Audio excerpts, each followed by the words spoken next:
Hello दोस्तों, नमस्कार। मैं अरुण कुमार एक बार फिर से आपका स्वागत करता हूं आपके अपने परिवार स्टडी स्थल में। तो दोस्तों, आपका बहुत बहुत स्वागत है हमारी हिंदी की क्लास में। और दोस्तों, जैसा कि आप सभी को पता है कि उत्तर प्रदेश पीईटी का एग्ज़ाम की डेट लग चुकी है और जल्दी उसके एडमिट कार्ड आने वाले हैं। तो साथियों, उसी के चलते मैंने आपको हिंदी में बहुत सारी चीज़ें करा दी हैं। और आज साथियों लेकर आए हम practice set, Uttar Pradesh PAT का स्पेशल में प्रैक्टिस सेट, कि ये विश्वास लेकर के कि कहीं ना कहीं सारे के सारे चीज़ें जो हिंदी में आएंगी ना, 2 पैराग्राफ आएंगे, उम्मीद करता हूँ कि यहीं से आपको मिल जाएंगे देखने को। और क्या आने वाला है भाई, 5 क्वेश्चन आएंगे हिंदी व्याकरण से, तो यहीं से तुम आपको मिल जाएंगे। उसमें साहित्य भी रहेगा, 1-2 क्वेश्चन साहित्य का रहेगा, बिल्कुल एज इट इज जैसा पेपर में आता है, बिल्कुल उसी टाइप से मैं आपके लिए लेकर आया हूँ। तो साथियों, आइए स्टार्ट करते हैं आज का सेशन। ठीक है भाई, चलिएगा। तो देखो भाई, मैं लेकर आया हूँ आपके लिए सबसे पहली बार एक गद्यांश। ठीक है, तो पढ़िएगा ध्यान से। क्या करा, प्रेम की भाषा शब्द रहित है। ठीक है, कैसी है भाई, प्रेम की भाषा शब्द रहित है।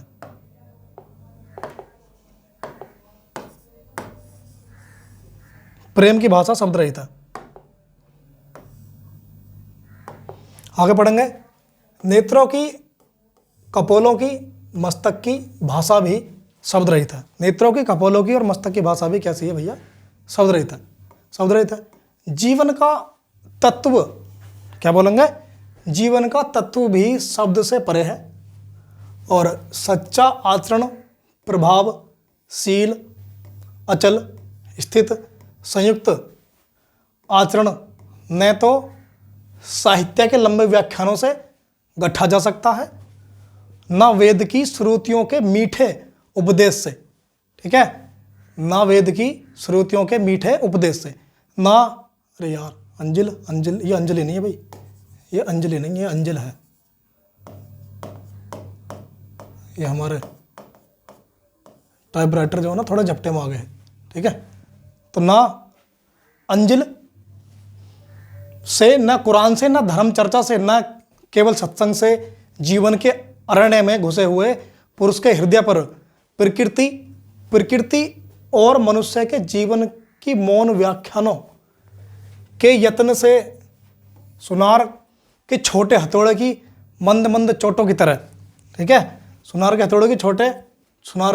छोटे हथौड़ों की मंद मंद इसे भूल गए, मंद मंद चोटों की तरह आचरण का रूप प्रत्यक्ष होता है। भाई ध्यान से पढ़िएगा, एक बार आप पढ़िएगा। मैंने तो इसे पढ़ लिया, और फिर देखना इसमें प्रश्न उत्तर क्या लगाए जाते हैं। ठीक है भाई, तो इसी में आता है पहला प्रश्न। देखिएगा क्या कह रहा है कि प्रेम की भाषा कैसी है साथियों, क्या कह रहा है कि प्रेम की भाषा कैसी है। तो भैया साफ साफ पता है, ऊपर ही कह दिया प्रेम की भाषा शब्द रहित है। कैसी है, शब्द रहित है। तो ऑप्शन नंबर डी आपका बिल्कुल ठीक हो जाएगा। प्रेम की भाषा कैसी है, शब्द रहित है। भाई सारे के सारे प्रश्न ज़्यादातर इसी में से मिल जाते हैं गद्यांश के, इसलिए नो टेंशन, आराम से पढ़ना है शानदार तरीके से। और हिंदी में यूपी पैट में 15 के 15 गारंटी के साथ आपको देखने को मिलेंगे वहाँ। ठीक है भाई, चलिएगा आगे चलते हैं अगले प्रश्न की तरफ। इसे ध्यान से पढ़ लिया, चलिएगा आगे प्रश्न पढ़ते हैं अपना। दूसरा क्वेश्चन है, अरण्य का शाब्दिक अर्थ होता है। क्या बोलेंगे, अरण्य का शाब्दिक अर्थ होता है। भाई तो गद्यांश में से भी है और गद्यांश के बाहर भी सोच सकते हो आप। अरण्य क्या होता है ना, अरण्य का शाब्दिक अर्थ क्या है। अब पीछे आ जाते हैं और देखते हैं एक बार फिर। देखो भाई, तो इसमें कह रहा था कहाँ अरण्य, देखो केवल सत्संग से जीवन के अरण्य में घुसे हुए, जीवन के अरण्य मतलब होता है, अरण्य से मतलब आपका वन से है। किससे भाई, वन से है। तो क्या बोलेंगे, अरण्य का मतलब होता है जंगल। ठीक है, दूसरे का उत्तर आपका हो जाएगा जंगल, बी ऑप्शन राइट।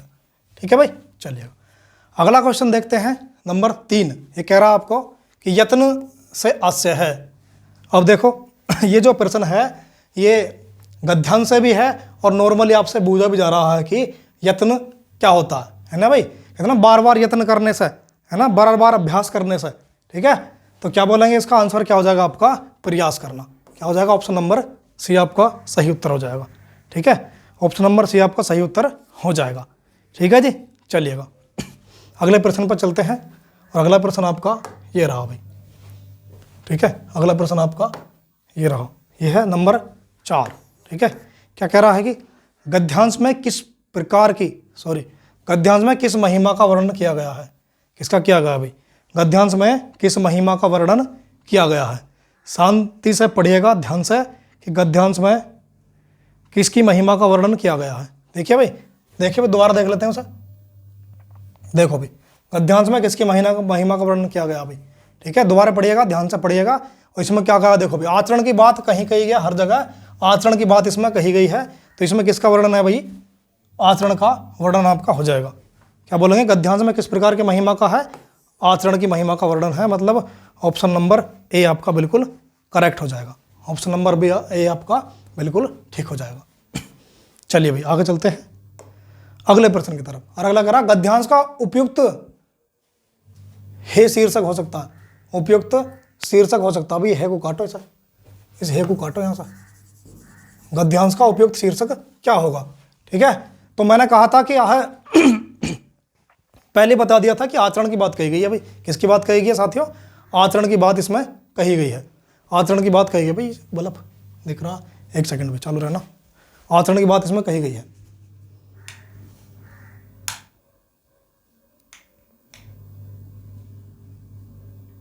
ठीक है, आचरण की बात कही गई है भाई। चलिएगा, तो देखो क्या है गद्यांश का, क्या है? सच्चा आचरण। ऑप्शन नंबर सी आपका बिल्कुल राइट हो जाएगा। तो पहला गद्यांश था, अच्छे समझ में आ गया होगा, उम्मीद करता हूं अच्छे से आपके समझ में आ गया होगा। चलिए अगले प्रश्न पर। और अगला प्रश्न आपका ये रहा भाई, बहुत बड़ा गद्यांश है, ध्यान से आपको पढ़ना है, तभी आगे चलेंगे और उसके सारे के सारे प्रश्न हम लगाने की कोशिश करेंगे। ठीक है, तो पढ़िएगा भाई ध्यान से। कह रहे हैं कि क्या आपने कभी इस बात पर गंभीरतापूर्वक विचार किया है कि आज हम जो कुछ भी हैं उसमें किस किस का योगदान है? उसमें किस किस का योगदान है? माता का, मातृभूमि का, मातृभाषा का, या फिर इन सब का? भाई किस किस का योगदान है? किस किस का योगदान है? माता का, मातृभूमि का, या फिर भाषा का? तो आइए भी दोबारा से पढ़ते हैं, थोड़ी लाइट चली गई थी है ना, दोबारा पढ़ते हैं। ठीक है भाई, कह रहा है क्या आपने कभी इस बात पर गंभीरतापूर्वक विचार किया है कि आज हम जो कुछ भी हैं उसमें किस किस का योगदान है? किस किस का योगदान है? यहाँ लगाएंगे हम क्वेश्चन मार्क। किस किस का योगदान है? माता का, मातृभूमि का, मातृभाषा का, या फिर इन सब का? एक जननी हमें जन्म देती है और एक के आंगन में खेल कूद कर तथा खा पी कर हम हष्टपुष्ट होते हैं, और एक हमें अपने विचारों, भावों इत्यादि को प्रकट करने की शक्ति देती है। समझ रहे हो भाई? एक तो हमें जन्म देती है और एक के आंगन में हम खेल कूद कर बड़े होते हैं, बोलना चलना सीखना सब कार्य काम सीखते हैं। किससे? एक जो जननी होती है ना। ठीक है भाई, चलिएगा। इस शक्ति के अभाव में हम गूंगे बहरे बनकर रह जाते हैं। जाति लिख रखा है यार, क्या करें इस टाइपराइटर का। ठीक है, तो हम क्या बोलेंगे? गूंगे और बहरे बनकर रह जाते हैं भाई, ऐसा करेगा। इसे ठीक कर लेते हैं, एक सेकंड।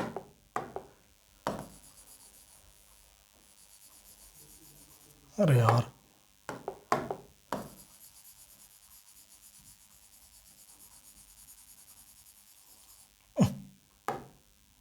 क्या हो रहा है ये? दोबारा देखो भाई।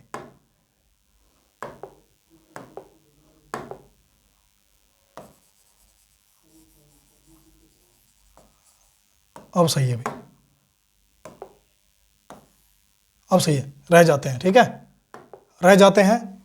ये शक्ति हम पर पूर्ण रूप से मनुष्य बनाने का उपकार करती है। मनुष्य बनाने का उपकार करती है। इसमें कहाँ छूट गया? आप देखो, मनुष्य बनाने का उपकार करती है। ठीक है, इसे देखो फिर गड़बड़। इस उपकार का ऋण हम पर सबसे अधिक है। इस उपकार का ऋण हम पर सबसे अधिक है। इस ऋण से मुक्त होने के लिए हमें सच्चे मन से उसकी सेवा करनी चाहिए। विदेशी भाषा के सम्मुख इसका तिरस्कार नहीं करना चाहिए। तभी हम अपनी मातृभूमि के सच्चे सपूत कहलाएंगे। किंतु यह काम इतना सरल नहीं है। यह काम तो तलवार की धार पर चलने का है। ठीक है, यह काम तो तलवार की धार पर चलने का। भाई ध्यान से पढ़ो और इसका स्क्रीनशॉट ले लो एक बार, है ना, और उसके बाद हम प्रश्न लगाते हैं इसके। चलो भाई आ जाते हैं आगे और देखिएगा पहला प्रश्न क्या बनता है कि अपने मन की बात कहने की शक्ति हमें किससे मिलती है। बताओ भाई, अपने मन की बात कहने की शक्ति हमें किससे मिलती है। देखिएगा पिछली ये जो हमने बताया था क्या है भाई, देखिएगा अपने मन की कहने की बात हमें किससे मिलती है भाई, मातृभूमि से, सॉरी मातृभाषा से। ठीक है, क्या हो जाएगा, मातृभाषा। हे हटाओ यार यहाँ से, फिर गड़बड़ है, मातृभाषा इसका आंसर राइट हो जाएगा, ऑप्शन नंबर बी। ठीक है, अगला प्रश्न है कि हम पर मातृण है क्योंकि माता ने हमें क्या करा भाई, माता ने हमें जन्म दिया है। क्या करा साथियों, पहला ऑप्शन हो जाएगा आपका राइट, माता ने हमें जन्म दिया है। ठीक है, माता ने हमें जन्म दिया है, चाहे तो आप इसे पढ़ भी सकते हैं बिल्कुल आराम से। एक ने हमें जन्म दिया है, एक जननी हमें जन्म देती है। ठीक है, एक आंगन में खेल कूदना हमें सिखाती है। ये सारी बातें आपको मैंने पहले ही पढ़ा दी हैं। अगला प्रश्न देखते हैं हम कि हम मातृ ऋण कैसे चुका सकते हैं। ठीक है, हम मातृ ऋण कैसे चुका सकते हैं, कैसे चुका सकते हैं मातृ ऋण अपना, मातृ ऋण कैसे चुका सकते हैं। तो क्या बोलेंगे, माँ को धन देकर, बिल्कुल गलत जवाब। माँ को धन्यवाद देकर, तो माँ का तो धन्यवाद कभी तुम पर होएगा ही ना। और माँ की सेवा करके, माँ की भाषा अपना कर। ठीक है, माँ की भाषा अपना कर। तो माँ की भाषा तो अपनाने क्या, अब हम अपना आप ही सीख जाएंगे। माँ का धन्यवाद तो तुम कितना करोगे, खैर माँ की सेवा करके। ठीक है, अगर आपको थोड़ा बहुत भी माता का ऋण तारना है ना, माता की पाँव के धूल के बराबर ऋण तारना है, तो माँ की क्या करनी है, आपको सेवा करनी है भाई, माँ की सेवा करनी है।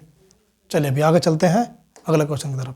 और अगला क्वेश्चन कहता है, क्या कहता है अभी अगला प्रश्न कहता है आपका कि मातृभूमि हमें क्या प्रदान करती है भाई, मातृभूमि हमें क्या प्रदान करती है। भाई नॉर्मल सा सोचो आप, मातृभूमि मतलब जननी जन्मदाता, मतलब एक तो माता हसी होती है अपनी माँ जिन्होंने हमें जन्म दिया है। एक हमारी क्या होती हैं, मातृभूमि, है ना, एक मातृभूमि होती है जो हमें अन्न देती है ना। भूमि में हम उग जाते हैं, किसान सब्जी उगाता है, खेती करता है, वहाँ से क्या मिलता है हमें, है ना, मतलब अन्न उगाता है, वहाँ से अन्न मिलता है। तो मातृभूमि हमें क्या देती है भाई, क्या देती है, अन्न धन देती है, अन्न धन देती है। आपका क्या हो जाएगा, सी ऑप्शन आपका राइट हो जाएगा। भाई सुरक्षा नहीं दे, सुरक्षा देती है क्या, गौरव प्रसिद्धि। इन सारे ऑप्शन को पढ़ो और एक बार इसे पढ़ो। किसे पढ़ना, एक बार गद्यांश पढ़ो। देखा, ध्यान से जब पढ़ कर देखोगे ना आप इसको, तो क्या देती है हमें। ठीक है भाई, चलिएगा, तो क्या देती है, अन्न धन देती है। अब आगे बढ़ते हैं कि इस गद्यांश का मुख्य विषय क्या है। प्रश्न नंबर 5 आपका हो जाएगा कि इस गद्यांश का मुख्य विषय क्या है भाई, क्या है बताओ भाई, इस गद्यांश का मुख्य विषय क्या है। ठीक है भाई, तो चलिएगा पढ़ते हैं आगे कि इस गद्यांश का मुख्य विषय क्या है। ठीक है, इस गद्यांश का मुख्य विषय क्या है, देखिएगा पढ़ के बताइए।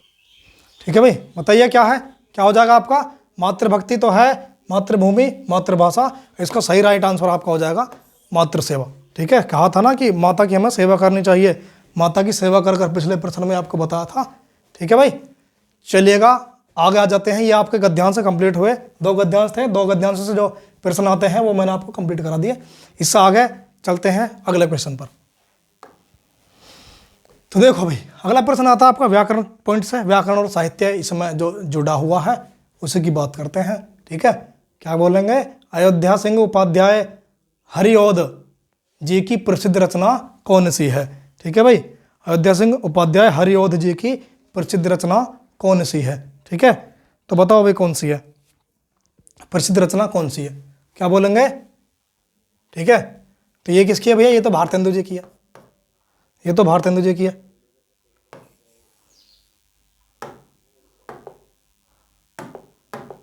ये तो भारतेंदु की है, ये तो है भारतेंदु जी की है। ठीक है, और झरना किसकी है भाई, ये जयशंकर प्रसाद की है, ये जयशंकर प्रसाद की है, जयशंकर जी की।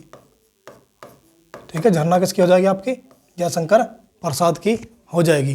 ठीक है, झरना किसकी है, जयशंकर प्रसाद की है। और आगे बात करते हैं। ठीक है, तो अंधायुग किसकी है भैया, अंधायुग की बात करते हैं, अंधायुग किसकी है, तो अंधायुग आपकी हो जाएगी किसकी, धर्मवीर भारती की है भाई। ये किसकी है, धर्मवीर भारती की है, धर्मवीर भारती की है। अंधा किसकी? आपकी रणबीर भारती की है। तो कौन सी बची भाई? प्रिय प्रवास, यही आपका आंसर हो जाएगा। प्रिय प्रवास किसकी है? अयोध्या सिंह उपाध्याय हरिऔध की है। ठीक है, मैंने आपको तीनों चारों ऑप्शन बता दिए हैं। चलिएगा अगला प्रश्न देखते हैं कि नमक मिर्च लगाना मुहावरे का क्या अर्थ है? हाँ भाई, नमक मिर्च लगाना मुहावरे का क्या अर्थ है? कहते ना, एक बात बड़ा चढ़ा कर कह दी बहुत ज़्यादा करके, कोई लड़ाई हो रही थी उसमें भी जो ना नमक मिर्च डाल दिए, आग है तो और तेज करना। तो क्या बोलेंगे भाई? ईर्ष्या करना नहीं हो जाएगा, नहीं होगा। तीखा तो होता ही नहीं है, और गुस्सा दिलाना ये भी गलत बात है। तो क्या हो जाएगा आपका? बात को बड़ा चढ़ाकर कहना। ऑप्शन नंबर बी आपका हो जाएगा। कहते ना कि बात क्यों नमक मिर्च लगाकर बता रहा है, ऐसे ही बता दे नॉर्मली। ठीक है, चलिएगा अगले प्रश्न की बात करते हैं। नंबर 3 कह रहा है कि निम्न में से सूक्ति का सही संधि विच्छेद कौन सा है? निम्न में से सूक्ति का सही, किसका? सूक्ति का। देखो भाई, सूक्ति लिखा, सूक्ति, इसका सही संधि विच्छेद क्या है? तो भाई सूक्ति देखेगा, सूक्ति, ठीक है, सूक्ति होता है भाई, है ना। और सूक्ति जब हम तोड़ते हैं तो क्या बनता है? सु प्लस उक्ति। ठीक है भाई, क्या बनता है? सु प्लस उक्ति। अब देखिएगा, मैंने आपको संधि पढ़ा रखी है, और संधि आप एक बार ध्यान से देखना, इसी में आपको डिस्क्रिप्शन में मिल जाएगा हिंदी की कंप्लीट क्लास का। तो संधि पढ़ी हुई है, देखो इसमें क्या है? ऊ है, इसमें भी क्या है आपका? छोटा ऊ है, और छोटा ऊ और छोटा ऊ मिलकर क्या बन जाएंगे? बड़ा ऊ बन जाएंगे। और जहाँ बड़ा ऊ बनता हो, या फिर ओष्ठ्य से ओष्ठ्य, कंठ्य से कंठ्य, और तालव्य से तालव्य मिलते हो, वहाँ क्या बनता है? वहाँ संधि हो जाती है दीर्घ स्वर संधि। तो सूक्ति में कौन संधि है? दीर्घ स्वर संधि है। और तोड़ी कैसे है भाई? सु प्लस उक्ति। क्या बोलेंगे? सु प्लस उक्ति। तो देखो भाई, कौन सा ऑप्शन है? ये कट जाएगा, और ये तो कति भी नहीं है, ये संकतित है ही ना। तो क्या हो जाएगा आपका? ऑप्शन नंबर ए, सु प्लस उक्ति आपका बिल्कुल राइट हो जाएगा। ठीक है भाई, चलिएगा अगले प्रश्न पर चलते हैं और देखते हैं अगला प्रश्न आपका क्या कह रहा है। बहुत बढ़िया भाई, कह रहा है वाक्य की किस भाषा में त्रुटि है? भाई एक वाक्य लिखा है, और उसमें आपसे त्रुटि पूछ रहा है। एक वाक्य लिख के दे दिया, उसमें आपसे क्या पूछ रहा है? त्रुटि पूछ रहा है। तो पढ़िए भाई, क्या है कि मृत्यु के मुख्य में जा रहा व्यक्ति सदैव सच को बोलता है। भाई जो मृत्यु के मन में जा रहा हो, मुख में जा रहा हो आदमी, तो सदा सत्य बोलता है, ऐसा माना गया है। ठीक है, तो ये क्या कह रहा है? मृत्यु के मुख में, बिल्कुल राइट है, यहाँ तो कोई दिक्कत नहीं है। तो मृत्यु के मुख में तो बिल्कुल राइट है, कोई दिक्कत नहीं। मतलब जो राइट है हमें वो नहीं ढूंढना, हमें गलत ढूंढना है ना। हमें ढूंढना क्या है? हमें ढूंढना है भैया, हमें ढूंढना है गलत। ठीक है, चलो अब कह रहा बोलता है, ये भी बिल्कुल राइट है, बोलता है। मृत्यु के मुख में बिल्कुल ठीक है, जा रहा व्यक्ति भी ठीक है, सदैव सच को बोलता है, ये आपका गलत है, और जो गलत है वो हमारा राइट हो जाएगा। ठीक है, ऑप्शन नंबर सी। तो इसका क्या लिखेंगे? सच बोलता है, ऐसा लिखेंगे, सच बोलता है ना। तो मृत्यु के मुख में जा रहा व्यक्ति सदा सच बोलता है।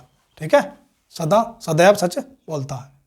चलिए अगला प्रश्न है आपका, प्रश्न नंबर 5 है कि मोक्ष की इच्छा रखने वाला। ठीक है भाई, मोक्ष की इच्छा रखने वाला। मोक्ष तो जानते हो भाई, जो जीवन मरण से बच जाए, आने जाने से बच जाए, जैसे ज्ञान प्राप्ति हो जाती है ना, वो हो जाता है मोक्ष को प्राप्त भगवान की भक्ति करने में। तो मोक्ष की इच्छा रखने वाला कहते हैं भैया मुमुक्षु। ऑप्शन नंबर बी आपका राइट हो जाएगा, ऑप्शन नंबर बी, है ना, मुमुक्षु कहलाता है। स्क्रीनशॉट ले लो, चाहे नोट कर लो। इसकी बात करते हैं, कर्मठ क्या होता है भाई? कर्मठ क्या होता है? ठीक है, तो कर्मठ क्या होता है इसकी सुन लो भाई। कर्मठ होता है कार्य में संलग्न लगने वाला। तो कर्मठ की सुन लो क्या है? ये होता है कार्य में संलग्न, है ना। तो जो काम को अपनी लगनता से करता हो, बिल्कुल लगन से करता हो, उसे क्या करते हैं? अपने कार्य में संलग्न रहने वाला। ठीक है, अपने कार्य में संलग्न रहने वाला क्या कहलाता? कर्मठ कहलाता है। जिज्ञासु क्या भाई? जानने की इच्छा रखता हो, जो जानने की इच्छा रखता हो।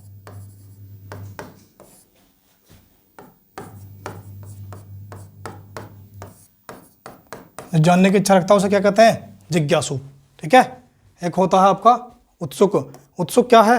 जो जानने के लिए उत्सुक हो, है ना, कुछ चीज़ ना कुछ जानना हो, मतलब सेम से ये दोनों हो जाएंगे।